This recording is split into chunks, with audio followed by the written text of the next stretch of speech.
Të nderuar koleg deputet, përfaqësues të mediave, shumë të dashur qytetar të Republikës Kosovës, Kosova dje ka shënuar përvjetorin e aktit themeltar të shtetit, Kushtetutës së Republikës së Kosovës,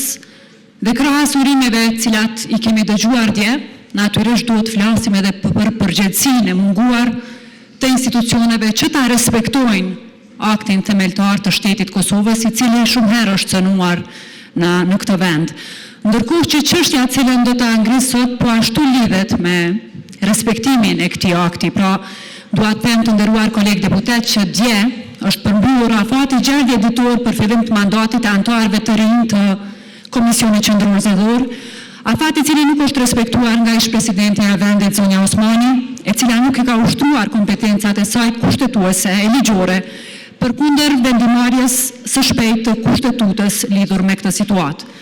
Vendimi i gjykatës kushtetuese të Kosovës ka sqaruar përfundimisht çdo paqartësi lidhur me këtë çështje,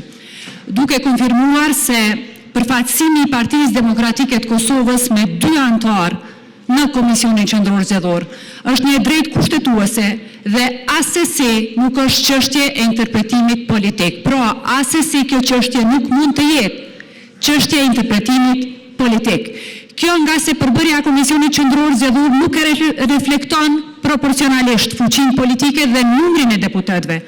Ajo e reflekton vetëm numrin e grupeve parlamentare pavarësisht numrit të deputetëve. Ndarja e vendeve në Komisionin Qendror Zgjedhor duhet të garantojë nga 1 anëtar për secilin grup parlamentar në raundin e parë, ndërsa 2 vendet e mbetura në raundin e dytë u takojnë 2 grupeve më të mëdha parlamentare, me këtë rast Lëvizjes Vetëvendosje dhe Partisë Demokratike të Kosovës. Se Partisë Demokratike të Kosovës i takon anëtari i dytë në Komisionin Qendror Zgjedhor, e kanë konfirmuar edhe organizatat e shoqërisë civile, të cilat kanë qenë shumë të zëshme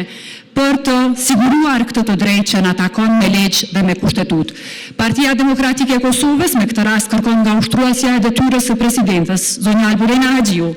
që ta kompletoj përbërjen e Komisionit Qendror Zgjedhor ashtu siç e parasheh Kushtetuta e Republikës Kosovës. Në të kundërtën, çdo veprim tjetër i zonjës Haxhiu në favor të partisë së saj, në këtë rast Lëvizjes Vetëvendosje, do të përbënte shkelje kushtetuese. Pra, kërkojmë nga ushtruesja e detyrës presidentes zonja Haxhiu